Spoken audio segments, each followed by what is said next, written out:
Hello everyone. हम हरिहर काका के बारे में पढ़ रहे थे बेटे। चैप्टर हमने स्टार्ट करा था। पार्ट वन में हमने पेज नंबर 10 तक कंप्लीट कर लिया था। अब हम पेज नंबर 11 से शुरू करेंगे। जिसने ना देखा वो पार्ट नंबर 1 देखे, जब भी समझ में आएगा पार्ट नंबर 2। ठीक है, तो शुरू करने से पहले हम क्या करेंगे? सबसे पहले चैनल को सब्सक्राइब कीजिए और वीडियो को लाइक और शेयर कीजिए। अच्छा, पेज नंबर 10 तक हम पढ़ चुके थे। इसमें क्या हुआ था कि जो हरिहर काका को वो साधु संत थे उठा के ले गए थे, तो जो उनके भाई थे वो पुलिस को ले आए थे। उसके बाद क्या हुआ, पेज नंबर 11 से स्टार्ट करते हैं। ठीक है। सुबह होने में अभी कुछ देर थी, इसलिए पुलिस इंचार्ज रह रहकर ठाकुर बारी का मतलब पता है आपको, मंदिर का फाटक खोलने तथा साधु संतों को आत्मसमर्पण करने के लिए आवाज लगा रहे थे। तो साथ ही म, एक सेकेंड बेटा।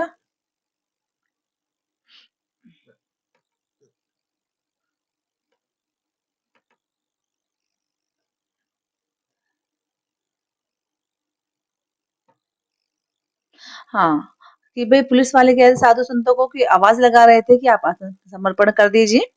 साथ ही पुलिस वर्ग की ओर से हवाई फायरिंग भी की जा रही थी, लेकिन ठाकुर बाड़ी की तरफ से कोई भी रिस्पॉन्स नहीं आ रहा था। ठीक है जी, कि वहां पे वे कोई भी रिस्पॉन्स नहीं दे पा रहे थे। सुबह तड़के एक वृद्ध साधु, कलर व्हाइट चल रहा है इसमें, एक जो वृद्ध साधु ने ठाकुर बाड़ी का फाटक खोल दिया। उस साधु की उम्र 80 वर्ष से अधिक होगी। वह लाठी के सहारे कांपते हुए खड़ा था। पुलिस इंचार्ज ने उस वृद्ध साधु के पास पहुंच हरिगर काका तथा ठाकुर बाड़ी के महंत एवं अन्य साधु के बारे में पूछा, लेकिन उसने कुछ भी बताने से इनकार कर दिया। पुलिस इंचार्ज ने कई बार उसे डांट लगाई, धमकियां दी, लेकिन हर बार एक ही वाक्य कहता, मुझे कुछ नहीं मालूम। ऐसे वक्त पुलिस के लोग मारपीट का सहारा लेकर भी बात उगलवाते हैं, लेकिन उस साधु की वह मीन्स होता है उम्र। ठीक है, वह मीन्स क्या होता है? उम्र देखकर पुलिस इंचार्ज को महटिया, महटिया का मतलब होता है नजरअंदाज यानी टाल देना पड़ा। ठीक है, जब वो जो ठाकुर बाड़े में से जब कोई निकला ही नहीं, तो एक उसमें से एक बूढ़ा 80 वर्ष का निकला। उसने क्या कहा? बाहर आया तो पुलिस वालों ने पूछा कि कुछ हुआ है, तो उसने कोई भी जवाब नहीं दिया कि भाई वो हरिहर काका अंदर है बाहर है। कुछ भी जवाब ना आने पर जो पुलिस के इंचार्ज थे के नेतृत्व में पुलिस के जवान ठाकुर बाड़ी की तलाशी लेने लगे, लेकिन ना तो ठाकुर बाड़ी के नीचे के कमरों में ही कोई पाया, ना ही छत के कमरों में। पुलिस के जवानों ने खूब छानबीन की, उस वृद्ध साधु के अलावा कोई दूसरा ठाकुर बाड़ी में नहीं मिला। अब हरिहर काका के भाई की चिंता, परेशानी, दुखद आश्चर्य से घिर गए। अब जब वो हरिहर काका नहीं मिले तो उसके जो भाई थे उन्हें बड़ी परेशानी होगी, दुख दुख हो रहा था कि कहाँ गए वे। ठाकुर बाड़ी के महंत और साधु संत हरिहर काका को लेकर कहाँ भाग गए? अब क्या होगा? काफी पैसे खर्च कर कर पुलिस को लाए थे। पुलिस के साथ आने के बाद वे घर अंदर ही अंदर गर्व महसूस कर रहे थे। उन्हें लग रहा था कि अब भाई को वे आसानी से घर ले जाएंगे तथा साधु संतों को जेल भिजवा देंगे, लेकिन दोनों में से एक भी काम नहीं हुआ, क्योंकि उनके भाइयों को लग रहा था अब हम पुलिस को लेकर जा रहे हैं, हमारा काम बहुत इजीली हो जाएगा। ठीक है, और अब अपने भाई को घर ले जाएंगे, लेकिन पैसा भी खर्च करा, लेकिन भाई भी नहीं मिला। ठाकुर बाड़ी के जो कमरे खुले थे उनकी तलाशी पहले ही ली जा चुकी थी। ठीक है, बाद में जिन कमरों की चटकनियां बंद थी उन्हें खोलकर देखा गया। एक कमरे के बाहर बड़ा सा ताला लटक रहा था। पुलिस और हरिहर काका के भाई सभी वहीं एकत्र हो गए। उस कमरे की कुंजी की मांग यानी की मांग वृद्ध साधु से की गई, तो उसने साफ कह दिया मेरे पास नहीं है। अब वो की कहाँ है? जब उनसे पूछा गया था इस कमरे में क्या है, तो उन्होंने जवाब दिया अनाज है। पुलिस इंचार्ज अभी यही सोच ही रहे थे कि उस कमरे का ताला तोड़कर देखा जाए या छोड़ दिया जाए, कि अचानक उस कमरे के दरवाजे के को भीतर से किसी ने धक्का देना शुरू कर दिया। अब पुलिस के जवान सावधान हो गए कि भाई ये क्या हो रहा है। मुझसे पूछा था ये क्या है, तो कह इसमें तो भाई अनाज है, इसलिए इसे बंद ही रहने दो। जब अंदर से प्रेशर आया कि बाहर दरवाजा खोलने लगा, ताला तोड़कर कमरे का दरवाजा खोला गया। कमरे के भीतर जो हरिहर काका थे जिस स्थिति में मिले उन्हें देखकर उनके भाइयों का खून खोल उठा। उस वक्त अगर महंत पुजारी या अन्य नौजवान साधु उन्हें नजर आते तो वे जीते जी उसे नहीं छोड़ते। जिस कंडीशन में वो हरिहर काका मिले थे, उस कंडीशन को देख के जो हरिहर थे, उनके भाइयों का खून फूक गया। ठीक है, उनको बहुत गुस्सा आ रहा था। देखो ऐसे ऐसी कंडीशन में मिले थे हरिहर काका, मुंह बंद लिपटे हुए थे। ठीक है, हरिहर काका के हाथ और पांव तो बांध ही दिए गए थे। उनके मुंह में कपड़ा ठूस कर बांध दिया गया था। हरिहर काका जमीन पर लुढ़कते हुए दरवाजे तक आए थे और पैर से दरवाजे पर धक्का लगाया था। अब काका को बंधन मुक्त किया यानी आजाद किया गया। मुंह से कपड़े निकाले गए। हरिहर काका ने ठाकुर बाड़ी के महंत, पुजारी और साधुओं की काली करतूतों का पर्दाफाश करना शुरू कर दिया। वह साधु नहीं, डाकू, हत्यारे, कसाई हैं। उन्हें इस रूप में कमरे में बंद कर गुप्त दरवाजे से भाग गए थे कि उन्होंने एक कई सादे और लिखे हुए कागज पर जबरन उनके अंगूठे लिए हैं आदि। उन्होंने बताया कि उनके जबरदस्ती प्लेन पेपर पे और कुछ रिटर्न जो डॉक्यूमेंट्स हैं उन पे भी कागज पे उनके जो अंगूठे हैं वे लिए हैं। हरिहर काका ने देर तक अपने बयान दर्ज कराए। उनके शब्द शब्द से साधुओं के प्रति नफरत और घृणा व्यक्त हो रही थी। जीवन में कभी किसी के खिलाफ उन्होंने इतना नहीं कहा होगा जितना ठाकुर बाड़ी के महंत, पुजारी और साधुओं के बारे में कहा होगा। अब हरिहर काका पुनः अपने भाइयों के परिवार के साथ रहने लगे। इस बार उन्हें दलान पर नहीं, घर के अंदर रखा गया था, किसी बहुमूल्य वस्तु की तरह सजोकर छिपाकर। उनकी सुरक्षा के लिए रिश्ते नाते में जितने सूरमा थे उनको सबको बुला लिया। हथियार जुटा लिए गए थे। 24 घंटे पहरे दिए जाने लगे। अगर किसी आवश्यक कार्यवश काका घर से बाहर निकलते तो 4-5 की संख्या में हथियार से लैस लोग आगे पीछे चलते रहते। रात में चारों तरफ से घेर कर सोते। भाइयों ने ड्यूटी बांट ली थी। आधे लोग सोते तो आधे लोग जाकर पहरा देते। यानी अब जो हरिहर काका थी, एक प्रीशियस प्रीशियस थिंग बन गई उनके लिए, जिसे उन्हें संभाल के रखना जरूरी हो गया। अब उन्होंने क्या किया, जो उनके रिश्तेदार में बहुत मानते कि हम बहुत बलशाली हैं, सूरमा हैं, उन सबको उन्होंने बुलाया और हथियार दे दी कि अब इनकी 24 घंटे पहरेदारी की जाएगी। ठीक है, और अब कोई भी काम के लिए अगर काका घर से बाहर निकलते तो उनके साथ उनके बॉडीगार्ड या भी हथियारों से लैस आदमी आगे पीछे चलते। रात को भी ड्यूटी बंद गई। अब सब लोगों का काम बट गया था। ठीक है। हम्म उधर ठाकुरबाड़ी का दृश्य भी बदल गया था। एक से एक खूंखार लोग ठाकुरबाड़ी में आ गए थे। उन्हें देखकर ही डर लगता था। गांव के बच्चों ने तो ठाकुरबाड़ी की ओर जाना ही बंद कर दिया। हरिहर काका को लेकर गांव प्रारंभ से ही दो वर्गों में डिवाइड था। इस नई घटना को लेकर दोनों तरफ से प्रतिक्रियाएं व्यक्त की जाने लगी। मैंने बताया था, कुछ लोग कहते थे हाँ भाई हरिहर काका को ठाकुरबाड़ी को जमीन दे देनी चाहिए, और कुछ इस पक्ष में थे कि अपने भाई को दे देनी चाहिए। अब हरिहर काका एक सीधे साधे और भोले किसान की अपेक्षा चतुर और ज्ञानी हो चले थे।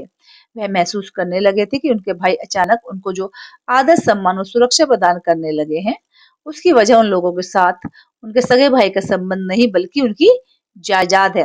उन्होंने कहा, अब से पहले तो कभी मेरे भाइयों ने इतना मेरा सम्मान नहीं किया, सुरक्षा नहीं करी, आज क्या रीजन है? तो उन्होंने कहा, ये जायदाद सबकी करनी है, अन्यथा वे उनको पूछते तक नहीं। इस गांव में जायदादहीन भाई को कौन पूछता है?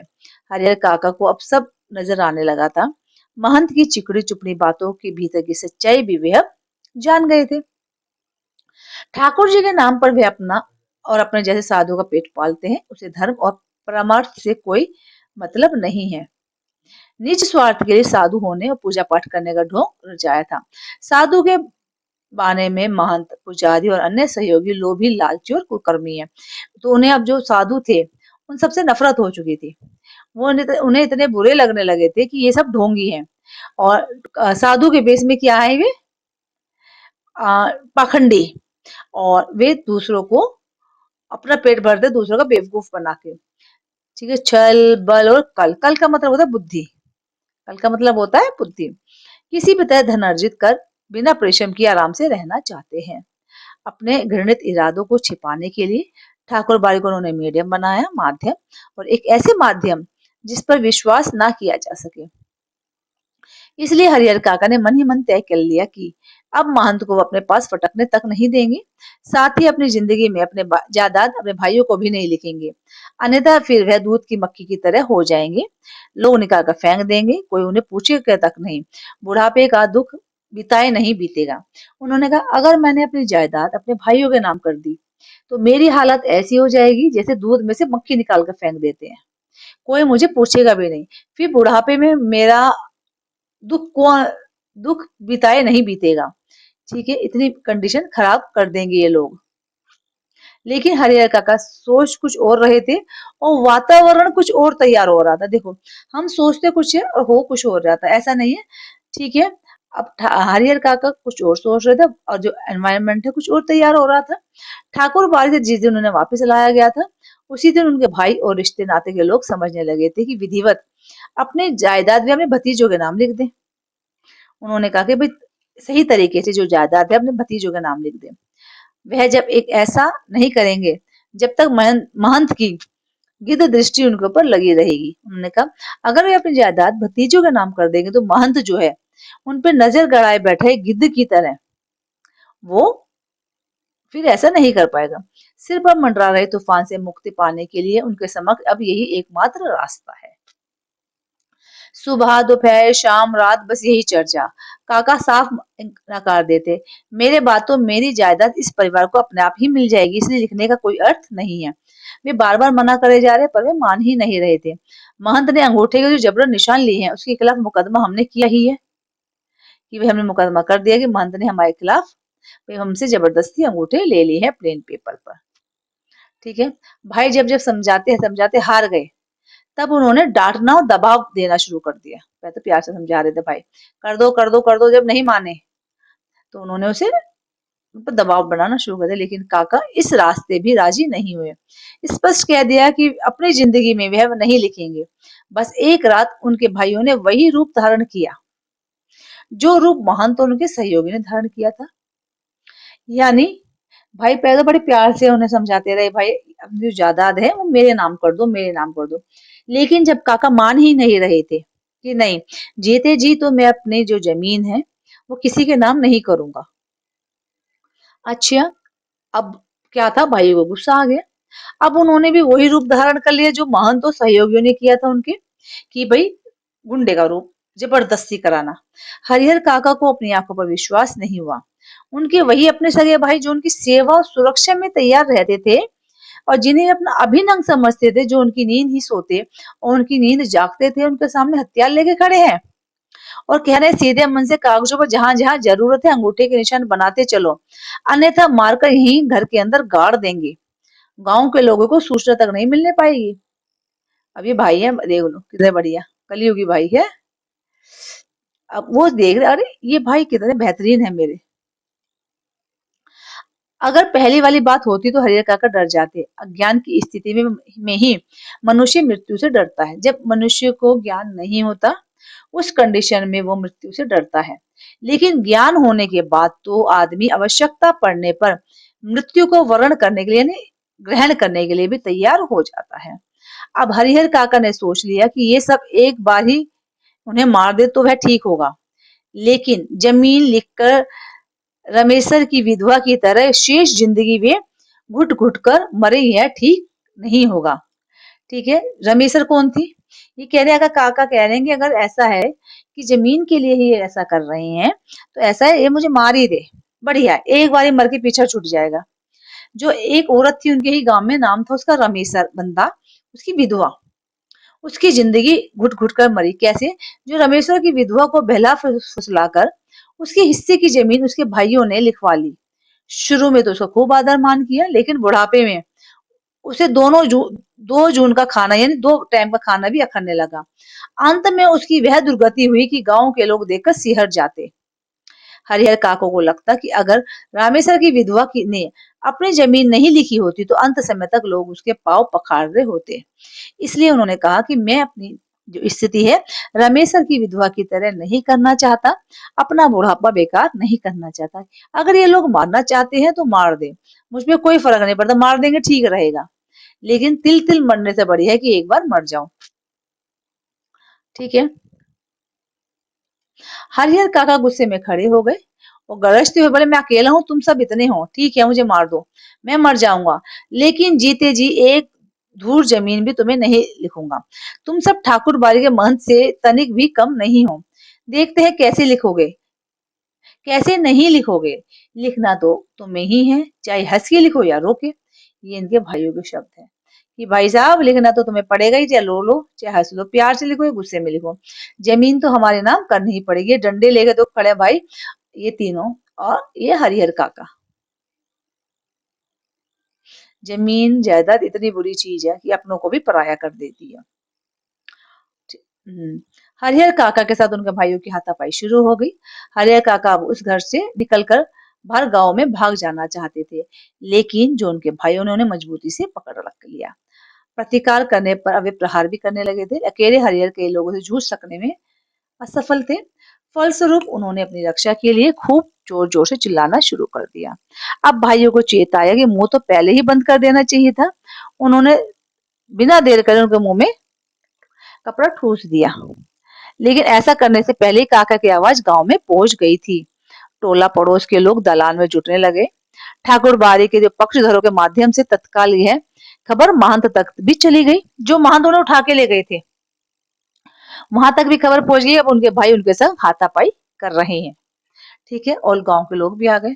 लेकिन वहां उपस्थित हरि काका के परिवार और रिश्ते नाते के लोग गांव के लोगों को समझा देते कि अपने परिवार का निजी मैम अपना प्राइवेट मैटर है, इससे दूसरों को क्या मतलब। लेकिन महंत जी ने तत्परता और फुर्ती दिखाई, जो काका के भाइयों ने भी नहीं दिखाई थी। वे पुलिस की जीप को लेकर साथ आ झमके। अब उसके भाई ने इतनी फुर्ती नहीं दिखाई थी, वो तो बाद में लाए थे ना पुलिस को। लेकिन जो महंत था वो तुरंत गया और पुलिस की जीप लेकर आ गया।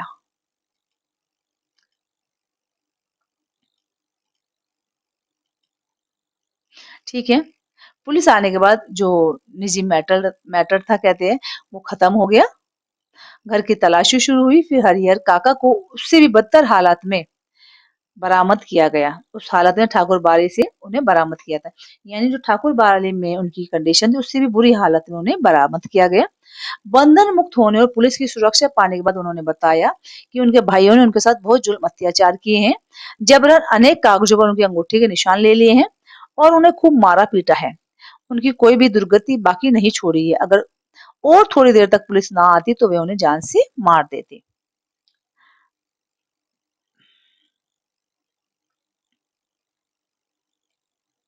हरिहर काका के पीठ, माथे और पांव पर कई जगह जख्म के निशान उभर रहे हुए थे। वह बहुत घबराए हुए से लग रहे थे, कांप रहे थे। अचानक गिरकर बेहोश हो गए। मुंह पर पानी छींटा लगाकर उन्हें होश में लाया। भाई और भतीजे तो पुलिस आते ही चंपत हो गए। पुलिस की पकड़ में रिश्ते के दो व्यक्ति आए। रिश्ते के शेष लोग भी फरार हो गए, यानी भाई भी फरार, भतीजे फरार, सब फरार। हरिहर काका के साथ घटी घटनाओं में यह सब अब तक की सबसे अंतिम घटना थी, क्योंकि वो हमारे जो राइटर है वो बता रहे हैं कि हरिहर काका की जो बीमार हो रहे थे, ना बताने की स्थिति थी वो क्या थी। यह सबसे अंतिम घटना है। इस घटना के बाद काका अपने परिवार से एकदम अलग रहने लगे हैं। उनकी सुरक्षा के लिए राइफलधारी पुलिस के 4 जवान मिले हैं। हालांकि इसके लिए उनके भाइयों और महंत की ओर से काफी प्रयास किए गए हैं। असल में भाइयों को चिंता थी कि हरिहर अकेले रहने लगेंगे, तब ठाकुर बाड़ी के महंत अपने लोगों के साथ पुनः उन्हें लेके भागेंगे, और यही चिंता महंत को भी थी। अब महंत जी सोच रहे थे अगर ये अकेला रहेगा हरिहर तो उसके भाई ले जाएंगे, जबरदस्ती जमीन अपने नाम कर लेंगे। भाइयों को ये चिंता थी कि अगर मैं हम इसे छोड़ देंगे तो ठाकुर बाड़ी के जो महंत है वे ले जाएंगे। दोनों की सिचुएशन सेम थी। हरिहर को अकेला असुरक्षित पा उनके भाई पुनः उन्हें धर दबोचेंगे। इसलिए जब हरिहर काका ने अपनी सुरक्षा के लिए पुलिस की मांग की कि भाई मुझे पुलिस की मांग चाहिए। ठीक है।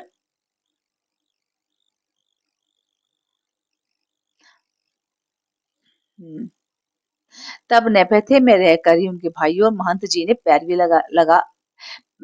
पैरवी लगा और पैसे खर्च कर उन्हें पूरी सहायता पहुंचाई। और उनकी सहायता का यह परिणाम है कि एक व्यक्ति की सुरक्षा के लिए गांव में पुलिस के 4 जवान तैनात कर दिए गए। जहां तक मैं समझता हूँ फिलहाल हरिहर काका पुलिस की सुरक्षा में रह जरूर रहे हैं, लेकिन वास्तविक सुरक्षा ठाकुर बाड़ी और अपने भाइयों की ओर से ही मिल रही है। कह रही है जो सुरक्षा मिल रही है ना एक्चुअली में वो पुलिस की तरफ से नहीं मिल रही। उधर तो ठाकुर बाड़ी वाले उनकी सुरक्षा कर रहे हैं, उधर भाई कर रहे हैं। क्यों? भाई सोच रहे ठाकुर बाड़ी वाले न ले जाए, ठाकुर बाड़ी वाले सोच रहे भाई न ले जाए। ठीक है। ठाकुर बाड़ी के साधु संत और काका के भाई इस बात के प्रति पूरे सतर्क हैं। उनमें से कोई या गांव का अन्य हरिहर के साथ जबरदस्ती ना करने पाए। साथ ही अपना सद्भाव और मधुर व्यवहार प्रकट कर पुनः उनका ध्यान अपनी ओर खींचने के लिए दोनों दल प्रयत्नशील है। उधर तो भाई अपने जो हरिहर काका है उनके संग बड़ा सॉफ्टली महसूस करवा रहे हैं उन्हें। ठीक है। उधर जो है जो महंत है वो उनका ध्यान अपनी ओर अट्रैक्ट कर रहा है कि भाई अब हम सही हो गए हैं, अब हम बहुत अच्छे हैं। ठीक है। गांव में एक नेताजी हैं। वे ना तो नौकरी करते हैं, ना घर गृहस्थ, ना खेती गृहस्थी, फिर भी 12 महीने मौज उड़ाते हैं। राजनीति की जादुई छड़ी उनके पास है। अब उनका ध्यान जाता है हरिहर काका की ओर। वह तत्काल गांव के कुछ विशिष्ट लोगों के साथ उनके पास पहुंचते हैं। यह प्रस्ताव रखते हैं कि उनकी जमीन में हरिहर उच्च विद्यालय नाम से एक हाई स्कूल खोला जाए। उन्होंने कहा हरिहर जी ये जमीन हमें दे दो, हम यहाँ पे विद्यालय खोल देंगे। नेताजी भी पहुंच गए, तीसरा बंदा। ठीक है। एक हाई स्कूल खोल देंगे आपके नाम से, हरिहर उच्च विद्यालय। इससे आपका नाम अमर हो जाएगा और उनकी जमीन का सही उपयोग होगा। गांव के विकास के लिए एक स्कूल मिल जाएगा। लेकिन हरिहर काका के ऊपर तो अब कोई भी दूसरा रंग चढ़ने वाला नहीं था। नेताजी भी निराश होकर पहुंच गए, क्योंकि हरिहर काका ने तो देख रखी थी ना स्थिति, अगर जमीन नाम कर दो तो क्या कंडीशन होती है। अच्छा जी। इन दोनों गांव की चर्चा का सबसे मेन पॉइंट कौन थे? हरिहर जी। आंगन, खेत, खलिहान, अलाव, बागीचे, बरगद, हर जगह उनकी चर्चा। उनकी घटना की तरह विचारने और चर्चने कोई दूसरी घटना नहीं थी। गांव में आए दिन छोटी बड़ी घटनाएं घटती रहती थी, लेकिन काका के प्रसंग के आगे उसका कोई भी अस्तित्व नहीं था। गांव में जहां कहीं जिन लोगों के बीच हरिहर काका की चर्चा छिड़ती तो फिर उसका कोई अंत नहीं था। लोग तरह तरह की संभावनाएं व्यक्त करते, राम जाने क्या होगा। दोनों ओर के लोगों ने अंगूठे के निशान ले लिए हैं, लेकिन हरिहर ने अपना बयान दर्ज कराया है कि वे दोनों लोगों में से किसी को अपनी जमीन के उत्तराधिकारी नहीं मानते। या वे ठाकुर उन्होंने कहा कि हरिहर ने पुलिस में बयान दर्ज करा दिया कि महंत को भी मैं अपना उत्तराधिकारी नहीं मानता, ना ही मैं अपने भाइयों को मानता हूँ। दोनों औरों ने मेरे जबरन उनके अंगूठे के निशान लिए हैं।